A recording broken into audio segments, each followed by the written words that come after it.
Time once again for the Red, Gold, and Bold podcast. Jeff Chadiha, Sam McDowell, Soren Petro with you here talking Chiefs football. Game number 2 of the preseason is in the books. What do we learn? What's the value of a first-half shutout?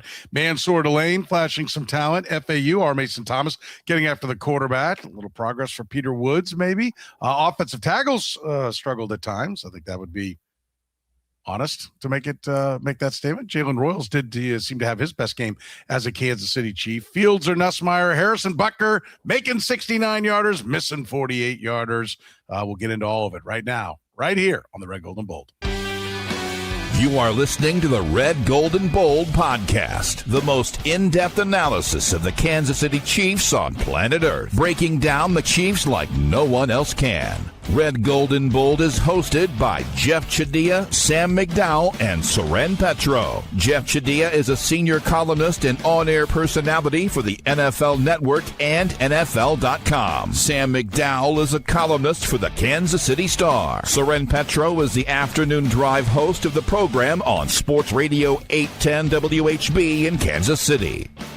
The Red, Gold, and Bold podcast is proudly brought to you by Gann Asphalt and Concrete, Kansas City's nationally recognized full-service paving and pavement maintenance contractor, making parking lot problems disappear in Kansas City since 1994. Free consultations, no commissions, in-house crews, and every project comes with a written warranty. Find them online at GannAsphalt.com or call 816-484-3338. Gann Asphalt and Concrete, one contractor, all things parking lot.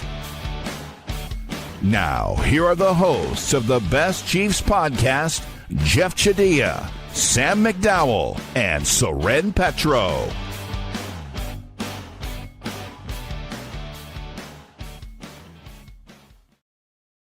Thank you very much, Curtis. We do appreciate it. Off and running here on the Red, Gold, and Bold. Chiefs drop yet another one. 8 straight preseason losses for the Kansas City Chiefs now, but they did manage a shutout in the first half. So they dominated that first half, Jeff. I know that's really where your focus was. 9-0. That's the real story of this game, right? Pitching a shutout with the early 1s and 2s out there on the field. That's what we're going to really remember from this game, aren't we? I guess so. It didn't stick with me in the way it stuck with you, apparently. I mean, I was laying it looking out pretty thick. It's called sarcasm. Yeah. I know. But yeah, I mean, look, I think it's obviously in preseason, it's more about evaluating positions and groups together. For me, I think you're trying to look at who's going to make the roster and who's looking good, and so I don't put as much stock in that. But I was encouraged by how the defense played overall, and I think I'm most encouraged because you're seeing players who have had difficulty really impressing people around here doing good things, whether that's FAU, whether that's Jaden Hicks. Obviously, Mansoor Delane was playing in this game the first time he's been on the field, and he did some encouraging stuff. All people will talk about, but to me, I think that's the best thing that's come out of this is that these young players are starting to show up a lot more in these games. Jalen Royals, obviously, on the other side as well. So that, to me, was the bigger story, just like players that you want to see start playing well are starting to do that. Oh, let's just throw away the rundown. Jeff just went through it. Yeah. I just named names, put names out there. I just teased it. It's just TV. It's a podcast thing. We just tease it. We'll dive deeper into it. I do love Thaddeus. Wow, all the way to Goldberg in all caps. I guess, is that Goldberg the wrestling or Joe Goldberg the sideline reporter for the Royals? I don't know which one he's meaning there on where he's going with that. I think he means Goldberg the wrestler, but we'll see. Listen, they did post a shutout in the first half. I mean, it wasn't pretty. The offense didn't punch it in. Sam, we still don't have Patrick Mahomes playing, but defensively they did have some sparks here and there. What did you think of them and what they did, at least in the first half? Yeah, I mean, I guess I would say we can't critique the game they had in Seattle last year as a cause for alarm and then say it means absolutely nothing whenever they actually play well. But I think we can say it means next to nothing because it's the preseason. And also because, like, Tampa, I don't think is going to be a great offense this year. I think if they had shut out the starters for Seattle, which they probably aren't going to be playing against the starters against Seattle, that you could put some more stock into that. But the real point is the individual play, and it's the guys who you feel like need to perform. I mean, we're not evaluating Chris Jones in this preseason. We're not evaluating George Karlaftis in this preseason. we are evaluating the guys who Jeff mentioned, which mostly is just this defense is going to be relying on rookies this year. And it's entirely reasonable to evaluate the rookies in preseason because we have no regular season game tape to evaluate those guys. And all of them, I think, have had some ups and downs, but you've at least seen flashes of some potential there over these couple of games. Yeah, I mean, I agree. I mean, we saw some people, show that they have talent. Now they got to put it all together and make it happen, right? That's it's one thing to flash, it's another thing to do a play after play. I mean, we hear the coaching staff talk about it. Now do it again. Now do it again. Now do it again. Like, it's maybe in college or getting noticed to be recruited. You do it once, okay, he's got the ability. Let's go get him. We'll try to get it there. Now you're expected to have it and bring it all the time. We saw Mansoor Delane play. What did you think getting your first look at the number 6 overall pick in the draft playing against somebody, Jeff? He was impressive. I mean, he wasn't out there for that long, but I mean, obviously the biggest play he made, or the most noteworthy play, was on the screen pass where he, really showed some. He sniffed it out, was physical at the line of scrimmage, led to a loss of yardage play. And what I like about him, just watching the clips of him in practice or that play, he wants to throw his body around. He wants to be physical. He is very much of the mindset, I am not somebody who's just a cover guy who's gonna, deflect balls and try to get interceptions. He wants to tackle people. He wants to hit people. And that mentality, I think, is huge. I think he's, as far as a young corner, it's hard to think of a guy, McDuffie was great, but he didn't have that kind of mentality. He was a smaller player. But that edge that he brings to it, I like watching him play corner because he's definitely somebody who wants to make an impact on every play. Didn't play a lot, Sam, but you could see the athleticism. You could see the physical traits that clearly got him drafted. And I agree with Jeff. You could see the physicality of it. I mean, I like what I saw, but I need to see a lot more. I don't know that we're going to see a whole lot more next week either. Yeah, Jeff actually said exactly what I was going to say on this point, which is he's not a guy who's out there who thinks his only job is to try and shut down an opposing receiver. He thinks he can make an impact on every play. I don't know if you guys watched the special teams rep he took, which is a whole nother thing about him taking a special teams rep in a preseason game. I still think that's bizarre. Yeah. But him taking a rep at gunner, he is going all out on that rep. And Dave Tobe said today, he raved about that play. And then he said, but I don't know if I'm going to get many reps from him in special teams. You're just sitting there thinking, well, you shouldn't. I mean, the guy's a 6th overall pick. I don't. But if you're going to get a couple, use them in preseason. I mean, that's where you really want to get the most out of them. Snaps in preseason, is that one of the snaps you want him to have is on special?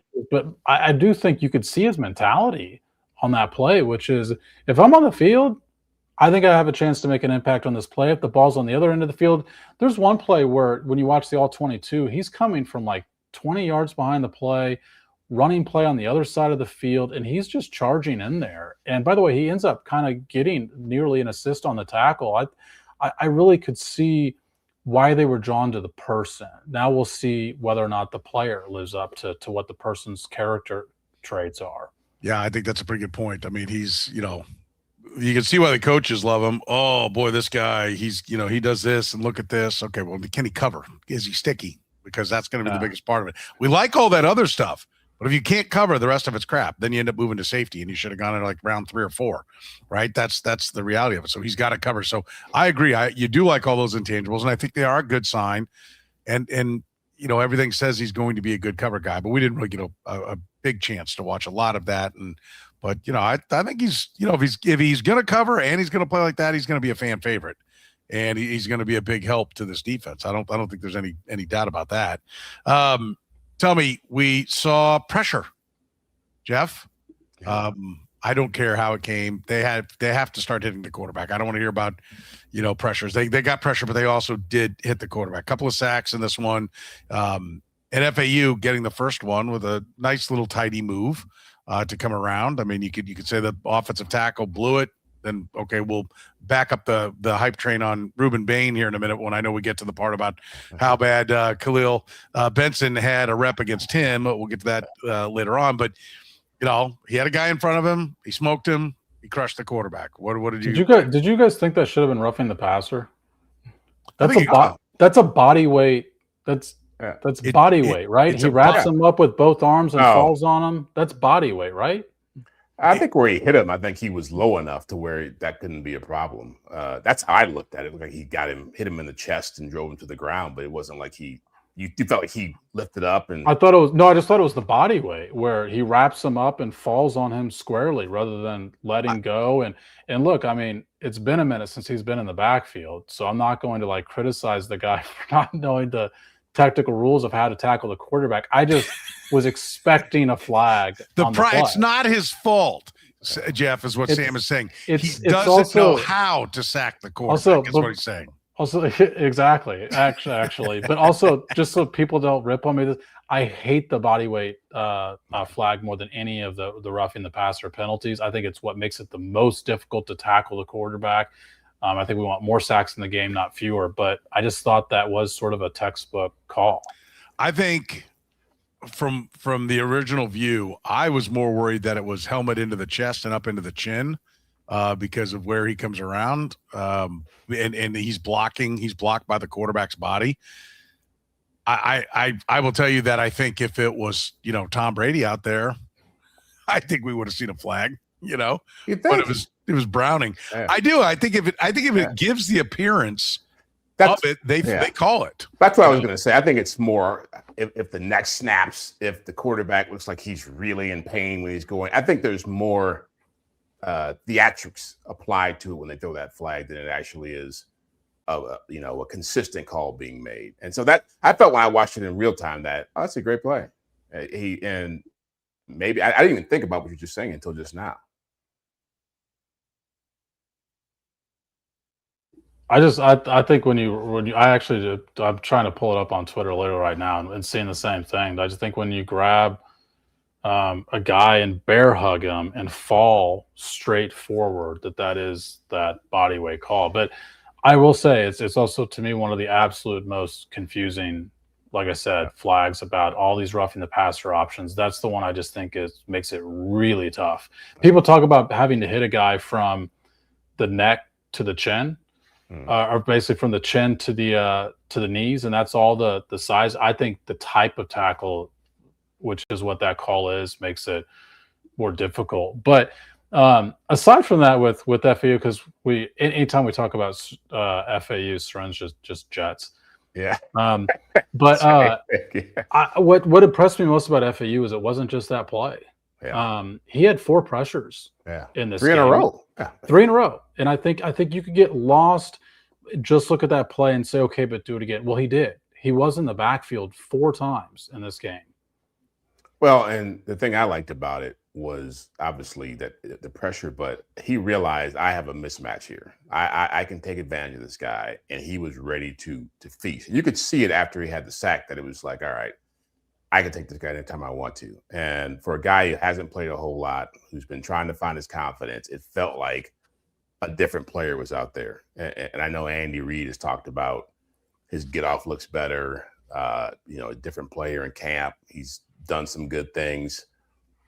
I've always felt for him because it's very hard to be a local high school kid who goes to a local college and then you're playing for the local team, pro team, and people, even though I think people have been pretty kind to him here, if he was playing in Cleveland or if he was playing in Philadelphia, he might be getting ripped apart by the fans for not having produced.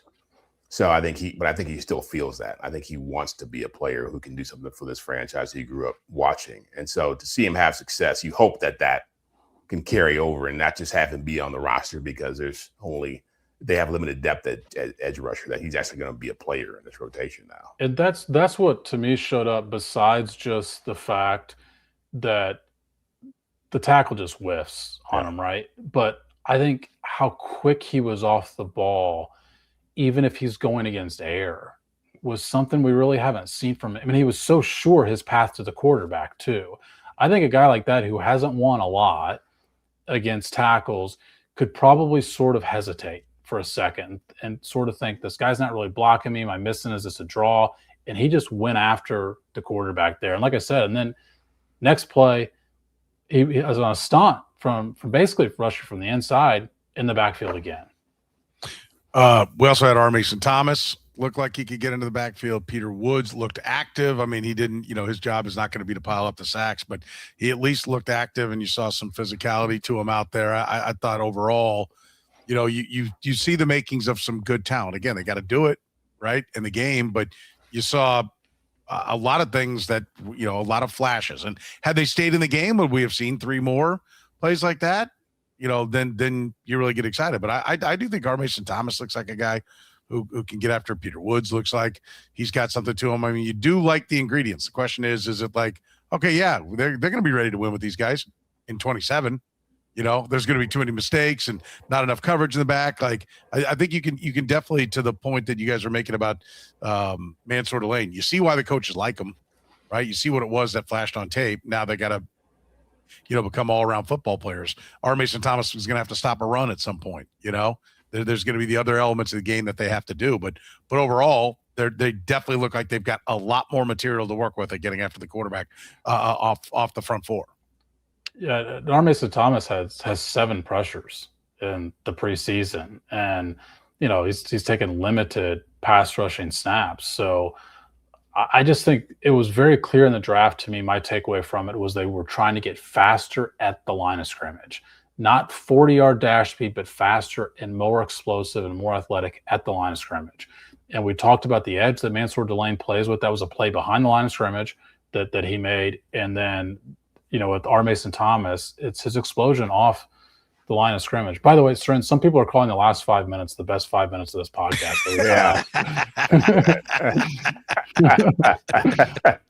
For the people that are just listening on the podcast, I don't think you would have even noticed if Sam just kept his mouth shut that I got knocked out of the StreamYard room, and so yeah. So thanks for burying me there, Sam. I appreciate that. I'm sure it was riveting. I like how you moved down through the topics. Like, oh, still on FAU. Okay, that's good to pick up there.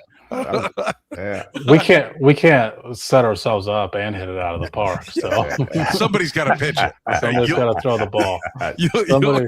You'll hit it out of the park. I like that. That's good. All right. Want to get into the offensive side of the ball, maybe some more concerns over there when it comes to what happened on offense. We'll do that after you hear from our friends at Gann Asphalt and Concrete.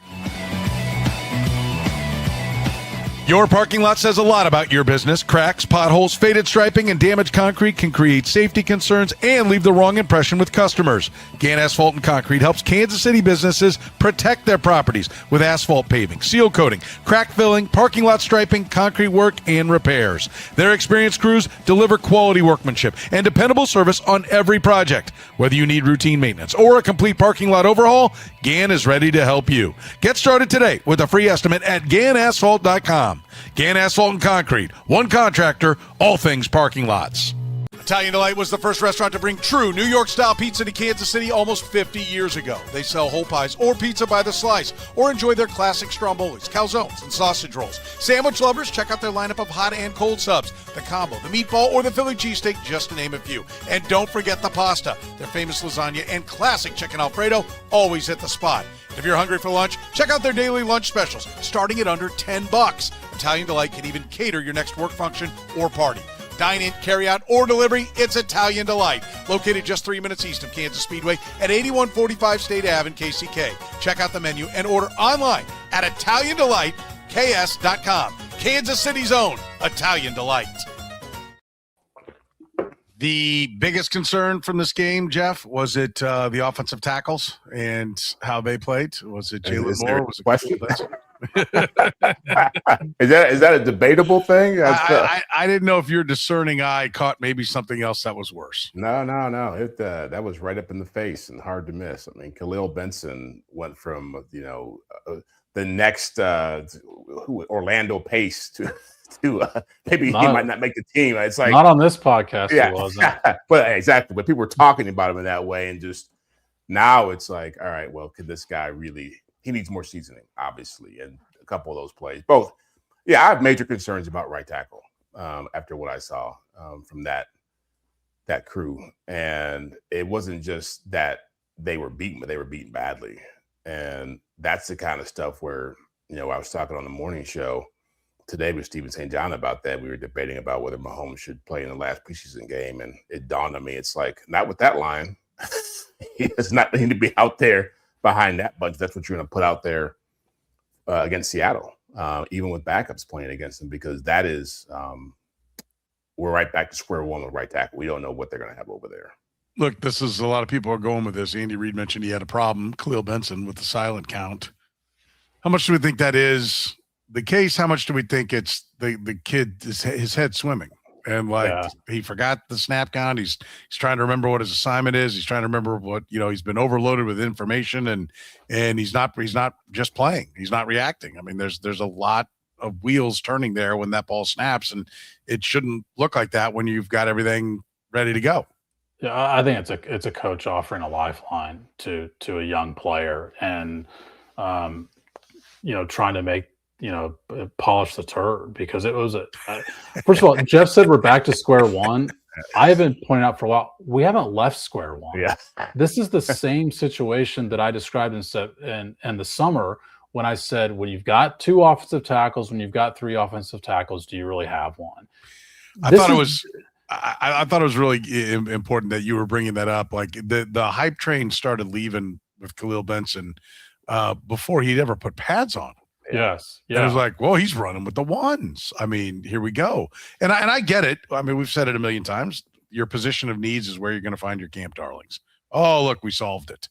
But you see all the limitations. And to the Chiefs' credit, I don't know that they haven't necessarily been out there going like, we found our Mitchell Schwartz. He's here. They've never said that about him.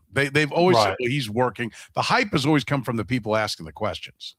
Yeah, and look, I think also, I at the same time, you want to create the competition for Jalen Moore. I actually think Jalen Moore has been pretty good in camp. I did not think he was great, obviously, on Saturday, playing on the left side.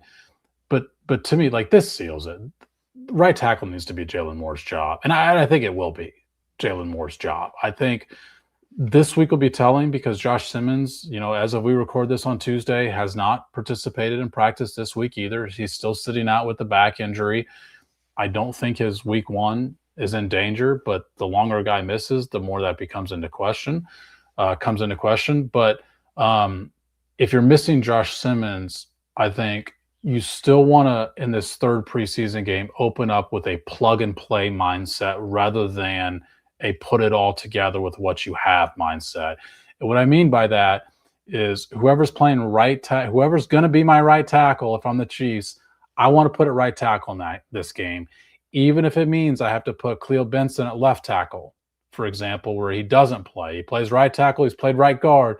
Even if he hasn't played left tackle, I'd want to put him there, and I'd want to put Jalen Moore at right tackle, because that's where I want Jalen Moore getting reps. It's where I want my right tackle getting reps at right tackle right now, which to Jeff's point, yes, that would factor into my decision about whether or not Patrick Mahomes is going to play in the final preseason game. Yeah, it's a bad look for Veach that's highest paid offensive line picks all over, and the O-line is met as a unit.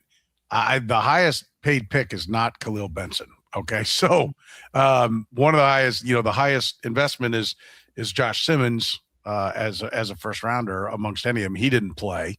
One of the most expensive guys, the most expensive guy in the interior is Trey Smith. He didn't play. So I think that's I don't think that's a fair assessment of it. Now, offensive line overall is meh. Yes, you see why tackles make what they make and why they go so high in the draft and why they're generally not undrafted free agents. That, the league's pretty good at knowing, something when 255 times you pass on a guy.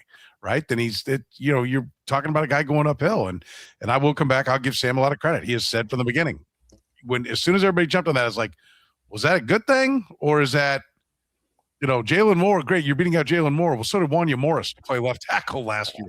Like, how excited should we be getting if that's what you're doing? And I think it is scary. As long as Josh Simmons is out, Jeff, you got to be terrified, because if he can handle that left side, and he hadn't even proven that yet. We just see a lot of talent there. But if you can put him in, feel like he's going to play every game, and he can handle the left side, then you can work some things on the right side. We saw him win a Super Bowl with Andrew Wiley. It can be done, right? And nobody in Washington's bragging about Andrew Wiley right now. So, he's a solid player. Andrew Wiley was. If you hopefully can get that out of Jalen Moore, but you got a really good left tackle, then you can make that work. Yeah, before I answer that, I would say that, as you alluded to, this is why you don't get all super excited about guys in the trenches until they're actually playing against other people on other teams. And the same applies to Peter Woods, right?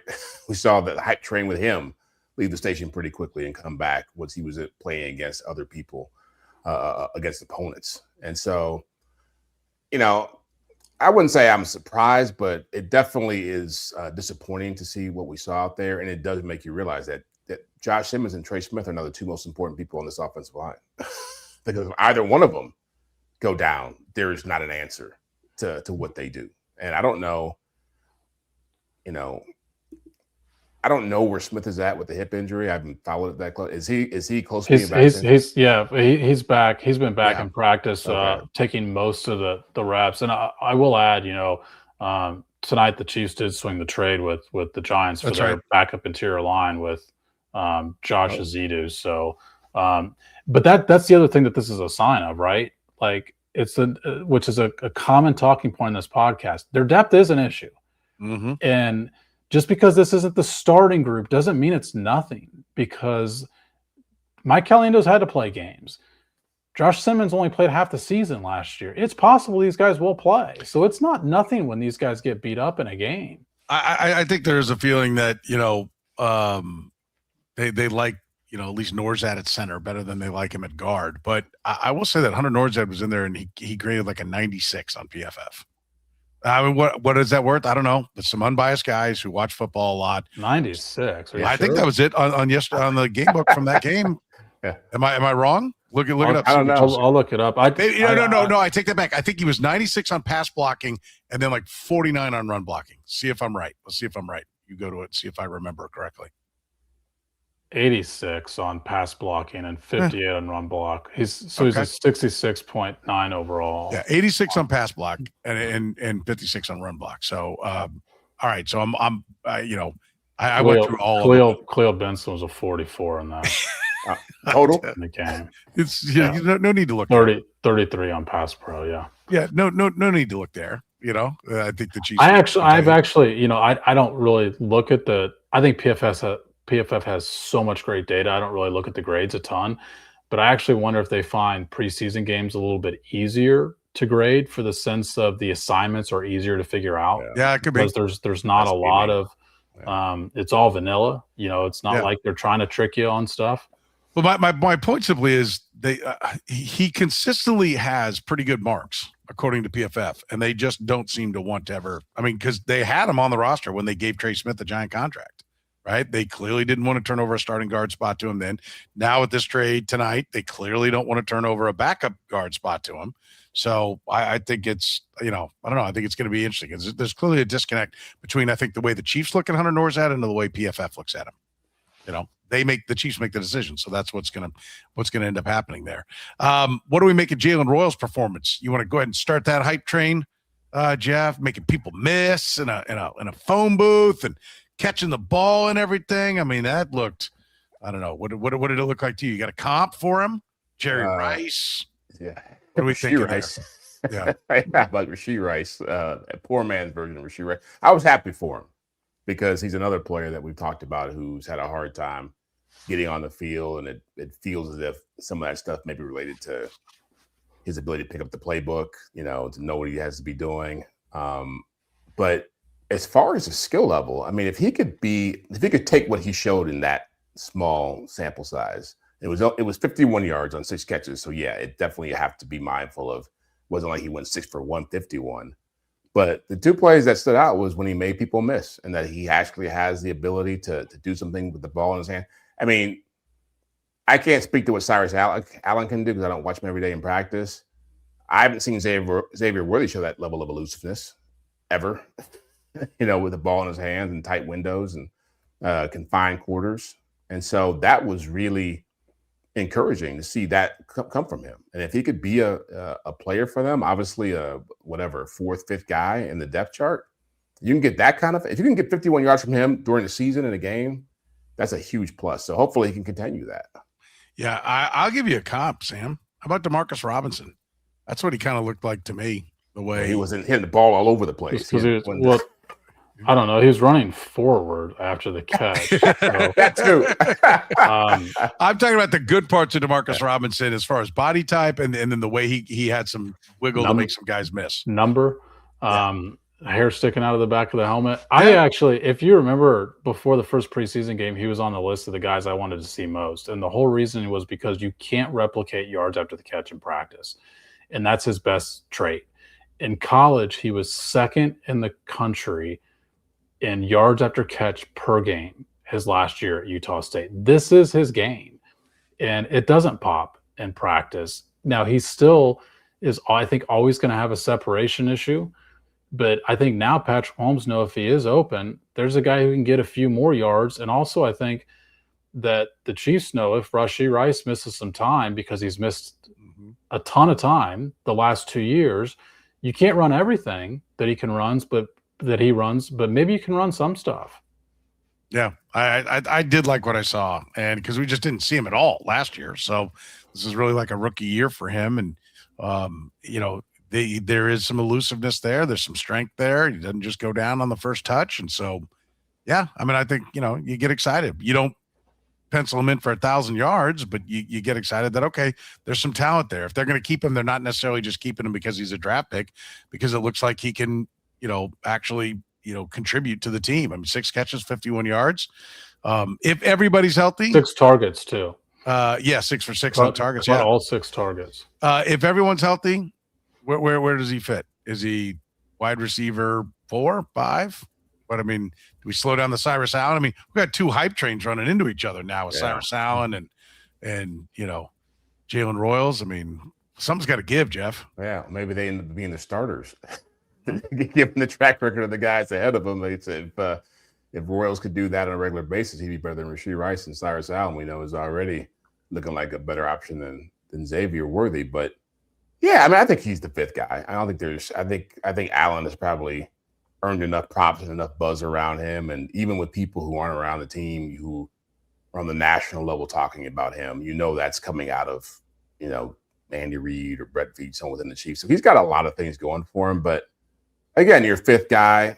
I forget, we were talking about how many catches Tyquan Thornton had last year, which was 19, right? And so I think if he's a player who can give you 15 catches out of that position, that's more than he gave you last year. And again, I think, as Sam made the most astute point, that he looks like a guy who could fit in for Rashee Rice if it had to come to that. And so, we'll see. We'll see what happens this week if he does it again. Everyone's healthy. What's his role, Sam? I think he's wide receiver 5. I mean, I think I'm less optimistic about Tyquan Thornton putting up big numbers than a lot of people in the Chiefs world are. But it's interesting because there's only a couple guys I think he would fill in for. Like, he can't play Xavier Worthy's position. He can't run Tyquan Thornton's routes. It would be more filling in, and filling in doesn't just mean when the guy's hurt. Rashee Rice doesn't play 100% of the snaps. Like, it would be filling in on a play to play. I could see him dressing though and playing. It's notable to me, and a lot of times in camp he's been on like kick coverage, for example. They are trying to make him a guy that they can dress on Sundays. Nussmeier Fields, you got one you're liking more than the other, Jeff? Is this a competition at all, or no? Well, if you look at the sack that Fields took deep at, that turned a easy field goal into a little harder one. That's like a rookie mistake. Like, I still don't understand what he was thinking on that. And that's the kind of thing that can really make coaches wonder, like, can we trust this guy in some key situations if he has to be in a backup role? I still think he'd be the guy because of the experience level, but I feel like Nussmeier is probably more prone to do more responsible things and understand his limitations. That play that led to that sack was Field not understanding, you don't have anything here and you're too athletic and you think you can make something out of nothing. And so that, to me, can get him in trouble sometimes. I was surprised to see him do it because it felt like he'd gotten over that kind of stuff a while ago. Sam, we did see him escape and go for 15 yards and a touchdown. And I would think that if he is called upon to play, there is a package of plays that we're not seeing now. You're not going to expose him to the run now. Yeah. So the version of him we will see if he's called upon to play will probably look a little different. Totally. And I actually had an additional takeaway, not a different, but an additional one to what Jeff said about that play, which is, to me, it looked like a guy who felt desperate to show something. Yeah. Why does he feel desperate to show something? And I think this should be a race for quarterback too. I agree with your sentiment that he's the guy with the experience. If they had, if I think we all think Patrick Mahomes is going to play in week 1. At this point, it'd be a surprise if he didn't. And so if you've got to have a different guy in week 1, though, it's probably going to be Justin Fields as the veteran guy. But if you feel like it's like week 8, 9, 10, and something happens and Nussmeier's got more experience, whether it's practice experience in the playbook, to me, he's a guy I'd rather have leading my offense right now than Justin Fields. Justin Fields just has not had a great camp. Nussmeier, I think, has been increasingly better with every week that he's had. Okay. How much better will it look with Patrick Mahomes, Jeff? I mean, like, is that it? Like when he takes the field, does everything, we know it all gets better. We know what Patrick Mahomes can do, but I'm just saying, is concerns you have right now, because there was a number of comments in the chat room that's like, I'm feeling pretty good about the defense. It's the offense that I got concerns with. Like, that's where the problems are. Will those melt away? He can't do it with all backups all over the offensive line and Rashee Rice not being healthy, but so there's a lot that goes into it. But how much better will the offense look, and will the fears of the fans be comforted if once just Patrick Mahomes is the guy running the show? Well, I would temper that the expectations, because I do feel like it's going to take him a little time to get up to speed, given how much he hasn't played, given that he didn't have a whole off season with a lot of these receivers. Again, training camp and offseason stuff is fine, but I think the more opportunities you have to throw footballs to guys, that makes a difference in your confidence and your belief. Sam made the point about Jalen Royals. Like, I'm sure Patrick Mahomes wasn't thinking about him being a big option until maybe he saw those plays on Saturday.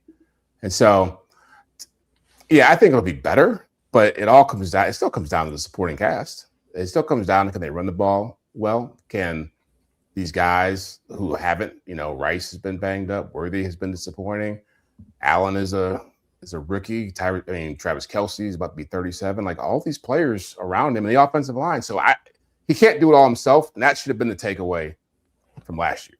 That as great as he is, unless people around him are playing at a high level, then there's going to be some struggles. Yeah, I think that's probably a pretty good way to put it. I think it's a fair stance. All right, we still want to talk about Harrison Butker. There were some struggles there as well. We'll get into the running game, the tight ends. We'll do it after you hear from Italian Delight. Italian Delight was the first restaurant to bring true New York-style pizza to Kansas City almost 50 years ago. They sell whole pies or pizza by the slice, or enjoy their classic strombolis, calzones, and sausage rolls. Sandwich lovers, check out their lineup of hot and cold subs, the combo, the meatball, or the Philly cheesesteak, just to name a few. And don't forget the pasta. Their famous lasagna and classic chicken Alfredo always hit the spot.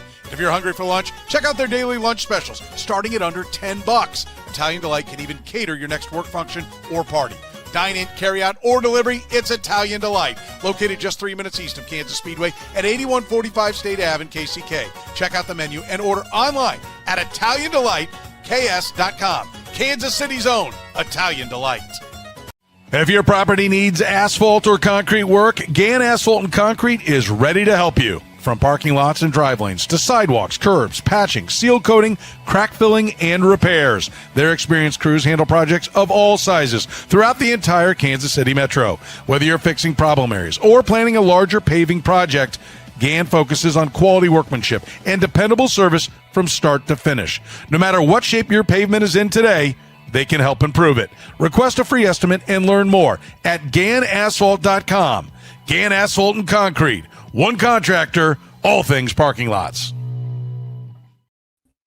We headed to another roller coaster ride with Harrison Butker. Sam, is that just what it's going to be? Missing some 40-somethings, making some 69s? I mean, this was the ultimate roller coaster that we saw with knocking one through from 69 and then missing an extra point, albeit it was 10-yard penalty that made it further back, but missing a couple of 40, 43-yard kicks and making 48, 58, and 69. Like, come on. Yeah, I mean, I guess what evidence would you have to where it's going to be more consistent? Dave Tobe actually said something today, and I almost hate to bring it up just because I really don't want to criticize the guy for being very candid and honest, which Dave Tobe is every time he steps to the podium. And well, I don't know that you criticize as much as you're just commenting on. Yeah, well, I was just going to say, though, he said something today that I thought was a little bit startling about Harrison Butker, saying that he thinks that during the last kick, the previous one was in his head still. And I'm sitting in the media room going, it's a preseason game. Like, a preseason kick is potentially in your head, and for a preseason game-winning kick. And the one thing that we really didn't see Harrison Butker put in position to do often last year was make big kicks. He had to make the one to send the game to overtime against the Colts and win the game against the Colts. But like, there weren't many games to where the pressure was on him. And Harrison Butker has this whole new routine in practice this year where he's trying to kick less, basically, because he thinks, getting in a rhythm, you don't have that opportunity during the game, right? So he needs to kick every 20 minutes rather than just kick a ton and then stop for practice. He's trying to mimic a game more. And I'll tell you, anytime Harrison Butker talks kicking, one, I think, God, there's so much more to kicking than I realize. Yes. And two, I'm like, I'm stressed listening to all these steps Yeah. that go into it. It has to be an unbelievable amount of stress, actually performing all these steps. I agree. I always enjoy talking to him. I remember one of his first year there, talking to him about, kind of why his numbers weren't so good at Georgia Tech. And he laid out, he's like, well, I never get a kick with my actual long snapper because he actually is in the game. So I'm practicing on the side. We don't ever kick in a game situation. Like Andy, one of the things he says, here, we're running plays, and then I run out and kick like we do in a game. That never happened at Georgia Tech. He went through all these things. He goes, we get all the bad footballs. We get this. And went through it all. I'm like, okay. I said, so it's easier to kick here with the Chiefs than it was? Because you figure, pressure and all. He's absolutely. Absolutely. And I'm with you. There is a lot that goes into it.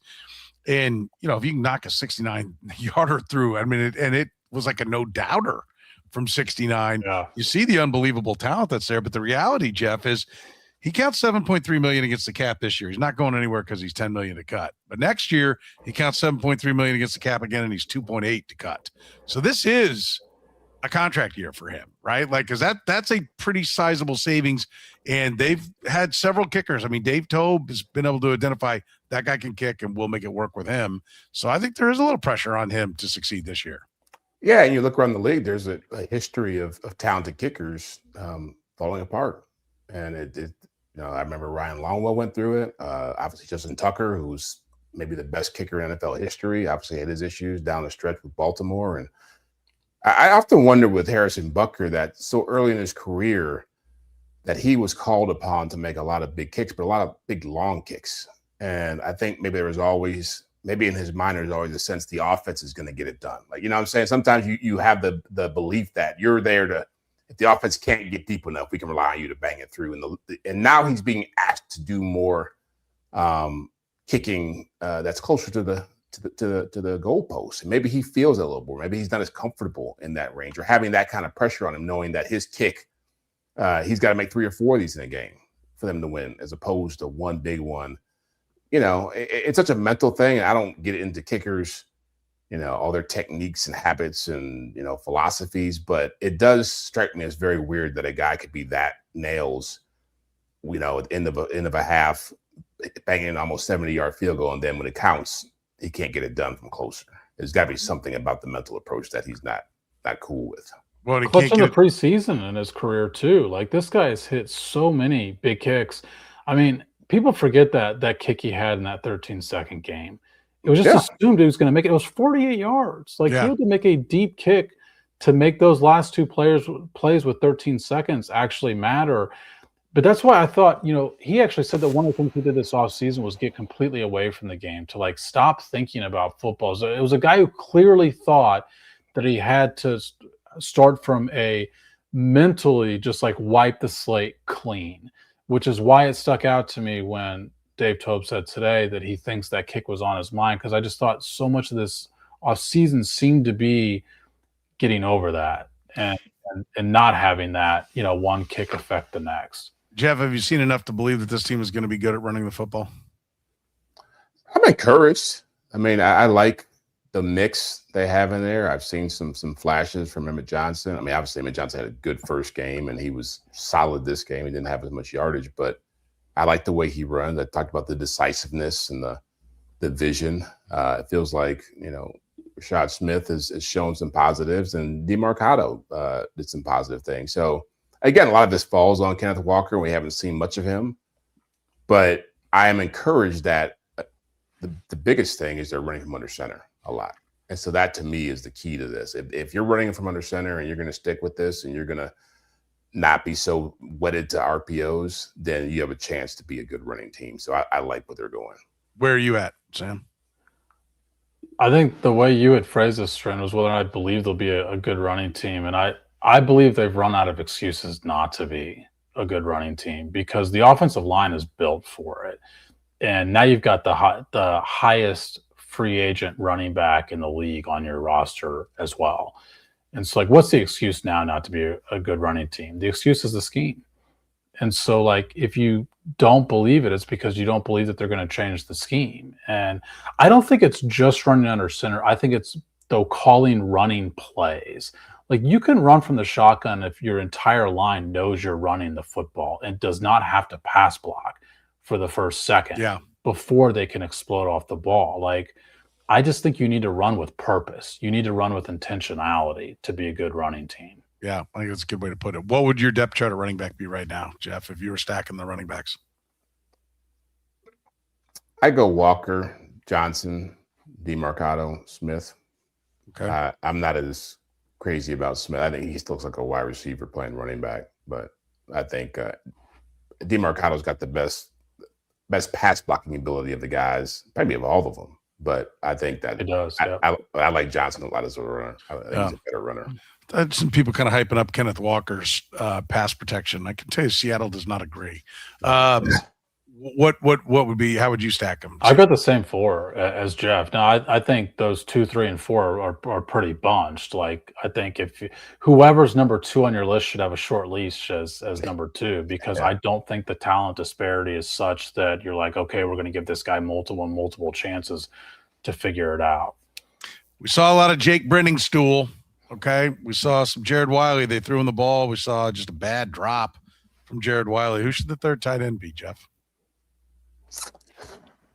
Does it really matter? I think they're both the same guy. I'd go with Brenningstool. I think when I've seen him in games, he looks better. He looks more like he deserves the opportunity. I just think he's a newer face as opposed to Wiley, who's been around for a while and still hasn't been able to really impress me more than he probably needs to be at this stage. Been there, done that with Wiley. Now time to move on is kind of the report on that, I guess, the way I heard it. Yes. Sam, for you, who's the third tight end? I think it's got a chance to keep all 4. Brenningstool's gotten a lot more run recently than he did in early camp, which shows you that they feel like he's had a good camp because he has had a good camp. Jared Wiley hasn't done a ton. Noah Gray, I think, has dropped too many passes this camp. And when I thought about this question, my actual thought was how many opportunities they've had to really figure out the tight end position behind Travis Kelce, and they've just have failed to get consistency out of that position. The other thing I would say is the tight end 3 to me is like the wide receiver 6. These guys don't get as much run as people think they do. I think the concern for me, why I think it's a bigger note here is that I think there's a good chance Kelce and Gray are gone next year, right? We know Kelce could walk whenever. Oh, sure. Absolutely. Gray's not under contract. So, I think I'm with you for this year. It doesn't matter, but who has a chance to, play and provide a decent target, maybe do some run blocking for 27. I think that's your decision on which one you're keeping. I think Wiley is a bigger body, clearly. And so if you're going to try to block a little with the tight end, he'll win out. I don't know that you're going to get Brenningstool to the practice squad. You didn't have to worry about it last year because you got to IR him. And so I think it's a trickier problem. I'm with you. I feel like they can keep 4. I can find 4 based upon the way I was pushing guys around on the roster. So I think they can keep 4. But Brenningstool. I thought, yeah, I was going to say, so I thought about that too. And when we did our 53, I think I explained it was basically to me like keep a 4 tight end or keep Andrew Armstrong, maybe their decision. But I think a lot of times you can get caught into keeping an extra guy and I don't know if the Chiefs have done this a lot, but I think a lot of the people who do the exercise can keep an extra guy just because the battle is neck and neck. But I think you also have to ask yourself, is the battle neck and neck because I have two really strong players here, or is the battle neck and neck just because neither one of them has really separated themselves? Yeah, I think that's a great way to put it. And Armstrong, I think you can absolutely get to the practice squad. And if you don't, you can get any one of 9 guys that are just like him. So I mean, to me, I think that's one. I think it's how many wideouts do you think they're going to keep, Sam? I mean, well, I did it on the 53 minute. Did it? I think they'll keep 7, even though I don't think they should. I still would think like I said last week. Like, why would this be the year they're going to keep fewer? Because it hasn't worked. It didn't work. It didn't work the 2 years before. They kept 8 last year. They went the other direction. Who was the 8th lad? Was it Brownlee? Jason Brownlee made the initial 53. You're not going to get Jason Brownlee back. I mean, that's just the whole league's going to be all over him. I think we understand how that works. I think what did I do the stats on the 6, 7, 8? Because Brownlee didn't have a catch last year. Oh, who was even the 7th guy? Because Jalen Royals had 2 catches, and I think we were even calling him like wide receiver 6. I want to say those, and I think like Nico Remigio just had a couple of catches last year. Okay, so if we take Remigio had 1 catch, and Jason Brownlee had 0, and then you had the 2 for 4 yards. So your 6, 7, and 8 guys had 3 catches for 25 yards last year. But man, did they play special teams? Yeah. Man, did they play special teams? Yeah, got it. Remigio at least does play. He does at least return kicks. The other ones, yeah, I'm not sure what the thinking was there when it was all said and done. Listen, the thinking is you can support the Red, Gold, and Bold by supporting our sponsors, Gann Asphalt and Concrete. 30 years, Gann has helped Kansas City businesses maintain safe, professional-looking properties. Asphalt paving, crack sealing, concrete repairs, parking lot striping. Gann delivers quality work you can trust. Go to GannAsphalt.com for a free estimate. And our friends at Italian Delight, New York-style pizza. They brought it to Kansas City almost 50 years ago. Lunch special starting at under $10. They're just a few miles east of Kansas Speedway, 8145 State Ave. Find them online at ItalianDelightKS.com. For Jeff Chadiha, Sam McDowell, I'm Soren Petro, saying thank you very much for joining us here on the Red, Gold, and Bold.